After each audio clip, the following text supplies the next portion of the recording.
अध्याय 79 बलवलाचा उद्धार आणि बलरामांची तीर्थयात्रा।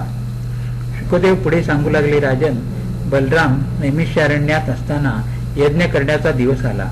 त्यावेळी मोठे वादळ सुटले, सगळीकडे धूळच धूळ पसरली, चोहीकडून दुर्गंध येऊ लागला।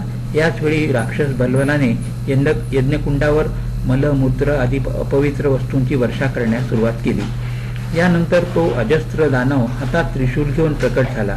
त्याची काया पर्वताप्रमाणे विशाल होती, त्याचे केस आणि दाढी-मिशा तापविलेल्या तांब्याप्रमाणे लाल होत्या। त्याला पाहताच बलरामांनी आपल्या मुसळाचे ध्यान केले आणि त्यावेळी त्यांची दोन्ही शस्त्रे हल आणि मुसळ प्रकट झाले। बलरामांनी आकाशात विचरण करणाऱ्या त्या बलवलाला खाली ओढले आणि क्रोधाने त्या असुराच्या मस्तकावर मुसळाने जोरदार प्रहार केला। तो प्रहार एवढा भयंकर होता की तो असुर तेथल्या तेथेच रक्त ओकून गतप्राण झाला। त्या अतिविशाल राक्षसाचा अंत झाल्याने सर्व ऋषीगण अत्यंत आनंदित झाले। त्यांनी बलरामांना सुंदर वस्त्रे आभूषणे दिली आणि यथाविधी पूजा करून स्तुती केली। यानंतर बलराम ब्राह्मणासह पुढील यात्रेस निघाले। संपूर्ण उत्तर भारत आणि दक्षिण भारताची यात्रा करून ते द्वारकेस परत आले। येथे महाराज उग्रसेन आदी महान लोकांनी त्यांचे भव्य स्वागत केले। काही काळानंतर ते आपली पत्नी रेवतीसह पुन्हा एकदा नैमिषारण्यात गेले। तेथे त्यांनी अनेक यज्ञ केले। हे सर्व यज्ञ लोकसंग्रहासाठीच केले होते। त्यांनी तेथील ऋषी मुनींना विशुद्ध तत्वज्ञानाचा उपदेश केला। शुकदेव परीक्षिताला म्हणाले, राजन, तो जो पुरुष अनंत सर्वव्यापक अद्भुत कर्मा श्री बलरामांच्या चरित्राचे प्रातःकाल आणि सायंकाळ स्मरण करतो तो भगवंताचा अत्यंत प्रिय होतो। येथे अध्याय 79 समाप्त झाला। अध्याय 80 श्रीकृष्णद्वारा सुदामाचे स्वागत। परीक्षितांनी सुदामा बद्दल विचारलेल्या प्रश्नाला उत्तर देताना शुकदेव म्हणाले, राजन, सुदामा नावाचे एक सच्छील आचार संपन्न आणि शांतचित्त जितेंद्रिय ब्राह्मण श्रीकृष्णाचे मित्र होते।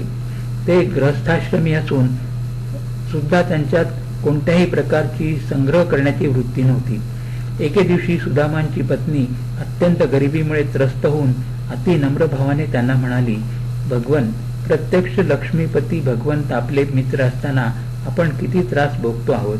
भगवान श्रीकृष्ण भक्तवत्सल, कल्पतरू, शरणागत वत्सल आणि ब्राह्मणांचे परम भक्त आहेत। आपण एकदा त्यांचे दर्शन घेऊन यावे। ते सध्या द्वारका नगरीतच वास्तव्य करीत आहेत। अशा प्रकारे ज्यावेळी सुदामाच्या पत्नीने विनंती केली त्यावेळी ते भगवंताचे दर्शन घेण्यास निघाले। त्यांनी भगवंतांना भेट देण्यासाठी 4 मुठी पोहे एका कपड्यात बांधून घेतले।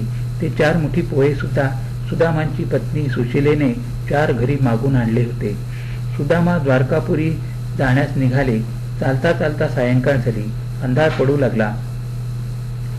त्यावेळी ते एका वडाच्या झाडाखाली असलेल्या पारावर विश्रांतीसाठी विसावले। थकल्यामुळे ते त्वरित निद्रिस्त झाले। सकाळ होताच जागे झाले। ते पक्ष्यांच्या किलबिल आवाजाने उठून पाहतात ते जेथे झोपले होते तेथे ते वडाचे झाड, त्याचा पार काहीच नव्हते। त्यांना आश्चर्य वाटले। त्यांनी त्या मार्गावरून जात असलेल्या वाटसरूला विचारले, भाऊ, हे कोणते गाव आहे, सांगशील का? तो वाटसरू म्हणाला, तुम्ही द्वारकेच्या वेशीजवळ आला आहात, ती पहा द्वारका नगरी। असे म्हणून त्याने हात दाखवून द्वारका नगरी दाखविली। सुदामांनी चालत चालत द्वारका नगरीत प्रवेश केला। त्यांना एका गोष्टीचे सारखे आश्चर्य वाटत होते की आपण इतक्या लवकर द्वारकेत कसे येऊन पोचलो। ही सर्व तर भगवंताचीच लीला असे म्हणून त्यांनी श्रीकृष्णाच्या महालाजवळ उभ्या असलेल्या द्वारपालास निरोप सांगितला। श्रीकृष्ण महाराजांना सांग की त्यांचा बालपणचा मित्र सुदामा आला आहे। द्वारपालाचा तो निरोप ऐकताच प्रभू तत्काळ आपल्या सिंहासनावरून उठले आणि धावतच मुख्य द्वाराकडे गेले। सुदामांना पाहताच त्यांना प्रेमभराने आलिंगन दिले। समस्त सेवक हे दृश्य आश्चर्याने आवासून पाहत होते। भगवंतांनी सुदामास मोठ्या प्रेमभराने हातात धरून प्रासादात आणले आणि आपल्या सिंहासनावर बसविले। त्यांचे चरण धुतले आणि ते जल आपल्या शिरावर धारण केले। नंतर सुदामांना स्नान आदी करून नवीन वस्त्रे परिधान करण्यास दिले। त्यानंतर आपल्या मित्रास स्वतःबरोबर भोजनासाठी बसवून घेतले। पंचपक्वान्नांचा उत्तम स्वयंपाक होता, परंतु सुदामांच्या गळ्यातून घास उतरत नव्हता। भगवंतांनी जाणले की सुदामाची पत्नी आणि मुले उपाशी असताना त्यांना कशीही पंचपक्वाने गोड लागतील। भोजनोत्तर दोघांनी थोडा वेळ विश्रांती घेतली। नंतर श्रीकृष्णाने बालपणीच्या सांदीपनी ऋषींच्या आश्रमातील आठवणी सांगितल्या. श्रीकृष्णाने ठरविले की या आपल्या भक्ताने खूप हालापेष्टा भोगल्या आहेत, आता याला संपत्ती ऐश्वर्य प्रदान करावे. भगवंताने विचारले, अरे सुदामा, वहिनीने माझ्यासाठी काहीतरी दिले असेल ते काढ पाहू. सुदामांना ती पोह्याची पुरचुंडी काढण्याची लाज वाटत होती. ती त्यांनी मांडीखाली दाबून ठेवली होती. श्रीकृष्णाने ती स्वतःच आपल्या हाताने ओढून घेतली आणि गाठ सोडून त्यातील पोहे खाण्यास सुरुवात केली. ते म्हणाले, अरे सुदामा, किती रे मधुर हे पोहे, असे मी कित्येक वर्षात खाल्लेच नाहीत. भगवंतांनी 2 मुठी खाल्ल्या. नंतर रुक्मिणीने त्यांच्या हातातील ती पुरचुंडी ओढून घेतली आणि प्रसाद म्हणून स्वतः खाऊन सर्व प्राण्यांना खाण्यास दिली.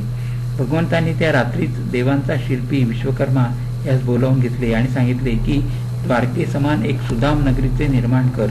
भगवंताच्या आदेशानुसार विश्वकर्माने सुदाम नगरी निर्माण केली. सुदामाच्या घरी जाऊन त्याच्या पर्णकुटीच्या स्थानी एक भव्य राजमहाल उभा केला. गावातील सर्व लोकांना उत्तम घरे प्रासाद बांधून दिले. सुदामा द्वारकेत भगवंताच्या सानिध्यात बरेच दिवस राहिले.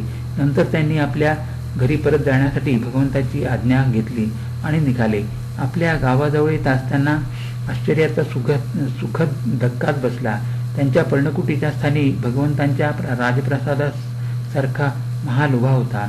संपूर्ण गावच नवीन घरांनी प्रासादांनी भरले होते. लोकही उत्तम वस्त्रे आभूषणे परिधान करून लगबगीने जात येत होते. गावातील पूर्वीच्या मुखियाने सुदामास पाहताच तो त्यांना नतमस्तक झाला आणि मोठ्या नम्रभावाने त्यांचे स्वागत त्यांनी केले. त्यांना मोठ्या थाटात घोड्यावर बसून गावात घेऊन आला. नंतर सुदामा आपल्या प्रासादात गेले. लक्ष्मीप्रमाणे सजलेल्या सुशिलेने पतीचे औक्षण केले आणि सुदामांनी घरात प्रवेश केला. ते वैभव ऐश्वर्य अगदी श्रीकृष्णाच्या वैभवासमानच होते. दासदासी सेवेसाठी होत्या. सुशिलेने पतिदेवास ते द्वारकेत गेल्यानंतर भगवंतांचे दूत आणि शिल्पी कसे आले होते आणि त्यांनी संपूर्ण नगरीत कशी बदलून टाकली हे सर्व विस्तारपूर्वक सांगितले. सुदामा आपल्या देवघरात गेले. त्यांनी भगवान श्रीकृष्णांच्या मूर्तीस साष्टांग नमस्कार केला आणि म्हणाले, हे भगवंता, मी एवढे ऐश्वर्य कधीच तुला मागितले नव्हते. त्या मूर्तीतून प्रत्यक्ष श्रीकृष्ण प्रकट झाले आणि सुदामास म्हणाले, अरे मित्रा, हे सारे वैभव मी तुझ्या पत्नीसाठी दिले आहे. आतापर्यंत तिने अनेक हालापेष्टा सहन केल्या आहे. आता तिला सौख्य भोगू दे. तुझ्या मनातील इच्छेनुसार तुझी आसक्ती या धन दौलत ऐश्वर्यात कधीच राहणार नाही. एवढे सांगून भगवंत अंतर्धान पावले. सुदामा आपल्या कुटुंबियांसह सुदाम नगरीत सुखसमाधानाने राहू लागले. येथे अध्याय 80 आणि 81 संपन्न झाला. अध्याय 82. भगवान श्रीकृष्ण बलराम यांच्याशी गोपगोपींची भेट. भगवान श्रीकृष्ण आणि बलराम द्वारकेत असताना एकदा खग्रास ग्रहण आले. या ग्रहणाची पूर्वसूचना ज्योतिष्यांनी दिली होती. त्यानुसार लोक आपापल्या कल्याणाच्या उद्देशाने कुरुक्षेत्रात आले होते. या महान तीर्थक्षेत्राच्या तीर्थयात्रेच्या शुभ समयी भारतवर्षातील सर्व प्रांतातील जनता कुरुक्षेत्री जमली होती. यात अक्रूर, वसुदेव, उग्रसेन आदी वयोवृद्ध आणि गद, प्रद्युम्न, सांब आदी अन्य यदुवंशी सुद्धा होते. सर्वजण आपल्या पापांचा नाश करण्यासाठी आले होते. महाभाग्यवान यदुवंशीयांनी कुरुक्षेत्रात एकाग्र चित्ताने स्नान केले आणि ग्रहणाच्या निमित्ताने ठराविक काळापर्यंत उपोषण केले. त्यांनी ब्राह्मणांना गोदान केले. ग्रहणाच्या मोक्षानंतर सर्व यदुवंशीयांनी परशुरामांनी निर्माण केलेल्या कुंडात विधिपूर्वक स्नान केले. सत्पात्र ब्राह्मणांना सुंदर पक्वान्नाचे भोजन दिले. यानंतर भगवान श्रीकृष्णांच्या अनुमतीने सर्व यदुवंशीयांनी भोजन केले. शुकदेव परीक्षिताला पुढे सांगू लागले, राजन, या कुरुक्षेत्री कुंती, वसुदेव आदी आपल्या भावा बहिणींसह त्यांच्या पुत्र, माता, पिता हे सर्वजण भगवान श्रीकृष्णांचे दर्शन प्राप्त करून आणि त्यांच्याशी प्रत्यक्ष वार्तालाप करून अत्यंत आनंदित झाले. ते सर्व आपली दुःखे विसरले. या ठिकाणी जेवढे नरपती आले होते त्या सर्वांचे वसुदेव आणि उग्रसेन यांनी उत्तम प्रकारे स्वागत केले. ज्यावेळी नंदबाबांना कळले की श्रीकृष्ण सर्व आप्त स्वजनांसह कुरुक्षेत्री आले आहेत, त्यावेळी ते यशोदा माता आणि सर्व गोपगोपींसह श्रीकृष्ण दर्शनासाठी कुरुक्षेत्री आले. नंद आणि गोपांना पाहून यदुवंशीयांना प्रेमाचे भरते आले. ते एकमेकास आलिंगन देऊन भेटू लागले. वसुदेवानी अत्यंत प्रेमाने नंदांना आपल्या हृदयाशी घट्ट धरून ठेवले. यशोदा आणि देवकी ज्यावेळी भेटल्या त्यावेळी त्यांचा गळा एवढा दाटून आला होता की त्या दोघी कितीतरी वेळ काहीच बोलू शकल्या नाहीत. थोड्या वेळाने देवकी यशोदेस म्हणाली, यशोदे, तू श्रीकृष्णाचे उत्तम प्रकारे संगोपन करून जे प्रेम वात्सल्य दिलेस त्याला या विश्वात अन्य तोड नाही. तू आणि नंदबाबाच श्रीकृष्णाचे खरे माता पिता आहात. नंदबाबा समवेत आलेल्या गोपींनी ज्यावेळी श्रीकृष्णांचे दर्शन घेतले त्यावेळी त्यांच्या मनाची स्थिती कशी झाली असेल ती सांगण्यास शब्द तोकडे पडतात.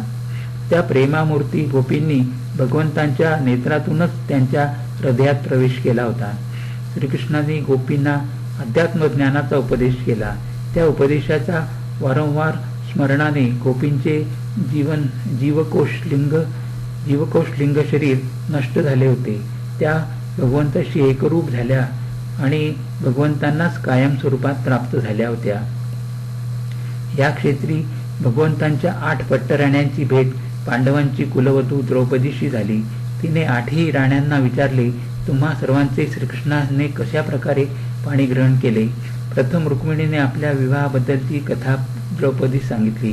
नंतर अनुक्रमे सत्यभामा, जांबवती, कालिंदी, मित्रविंदा, सत्या, भद्रा आणि सर्वात शेवटी लक्ष्मणाने आपल्या विवाहाच्या रोमांचक घटना सांगितल्या. त्या ऐकून द्रौपदी अत्यंत हर्षभरीत झाली. बलरामांची माता रोहिणीने भौमासुराच्या बंदीगृहातील 16,100 राजकुमारींच्या मुक्ततेबद्दल सांगितले.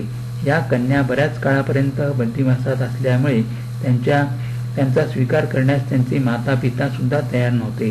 अशा बिकट प्रसंगी श्रीकृष्णांनी 16,100 वेगवेगळी रूपे धारण करून त्यांचे पाणीग्रहण केले होते आणि त्यांना एक अत्यंत सन्माननीय नवजीवन प्रदान केले होते. रोहिणी मातेचे हे वक्तव्य ऐकल्यावर द्रौपदीस अति धन्यता वाटली. येथे अध्याय 82 आणि 83 संपन्न झाला. हरिओम तत्सत, हरिओम तत्सत, हरिओम तत्सत.